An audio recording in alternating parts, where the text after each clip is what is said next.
konkolaataan piikaappiin kaleessa gallaba poolisiin achi dhukaasatti bane hundi isaaniitu innis himmadaa'ee innis fiigee baqatee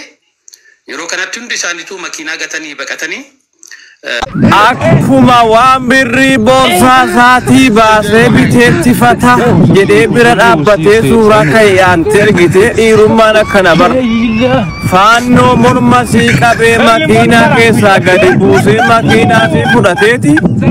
fataa jedhee kunoo meeshaa isaa qabatee bira dhaabbatee suuraa ka'a kunoo rifaatuu tokko malee naasuu tokko malee natti dhuftii tokko malee kunoo akkanatti dhaabbata bira isa dhugaa rabbii wallaahi anatu siin jedhe ati goota dhiira leenca caalu isa dhugaa rabbii sanyii goota fataa jedhiitii bira dhaabbadhuutii suuraa ka'ii jalattii garaan ogubi silaa torban darbee ji'a kana keessa garaan ogubaa baate jalattiin dhugaa rabbii akkuma waan birrii boorsaa isaatii baasee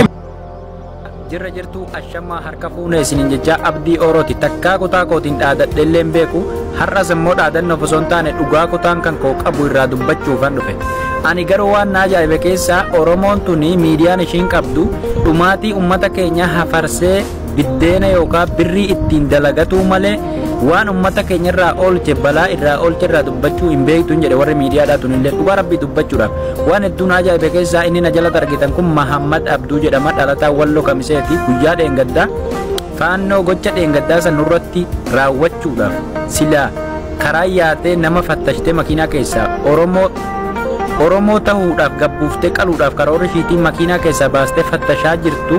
lubbuu ilmaan Oromoo baraaree kophaa isaa gadi bu'ee makiinaa irraa hiikkatee galee jechuudha. Garuu warri miidiyaadhaa kuni waa dubbachuun miidiyaan Oromoo qabnu jechuu walumaa galatti beektoonni hayyoonni nuti qabnu silaa dheengadda faannoon namachi keessaa gabbuuftee qaltee jiraattee akka waan lubbuu nama sanii deebisanii gabbahanii asirraa yoona iyyeessaa fi boohichaan shaamaa qabsiisanii asirraa jireenya nu dhorkan turanii jechuudha. Garuu lubbuu mucaa kanaa kan bahe kan inni akkana gootummaatti agarsiisee galee guyyaa takka asirra gad afeeranii mee maal dalaydan jenneen dhugaa rabbii isaan dhumaatii Oromoo barbaadanii jechuudha. Hayyootas ta'e warra miidiyaas ta'e beektoonni qabnu hundi isaanii yoo nuti dhabne qofa gabbahanii biddeen itti dalagachuu malee balaa nurraa oole akkamitti akka nurraa oolee fi uummanni keenya akkamitti akka hamilee godhatee gana ofirraa qolatu deemu hamileetti ta'uun beekanii jechuudha. Garuu hedduu wal taajjabe.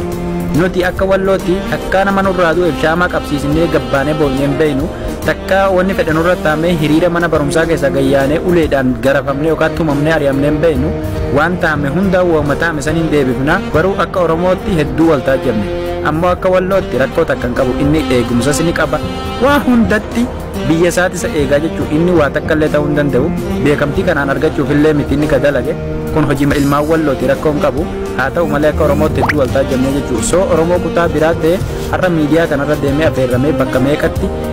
waan meeqarra jira ture jechuudha garuu sadarkaa kanatti ilaaluun gadi buuftanii mucaa kana hedduun ajaa'iba akka ilma Oromoo tokkotti waan hedduu nama dhibuu jechuudha miidiyaan Oromoon qabdu walumaa galatti nama balaa Oromoo irraa oolche tokko affeeruu hin dandeessu jechuudha Oromoo dhume qofa gabbaatee boohuu fi biddeena ittiin dalagachuu malee waan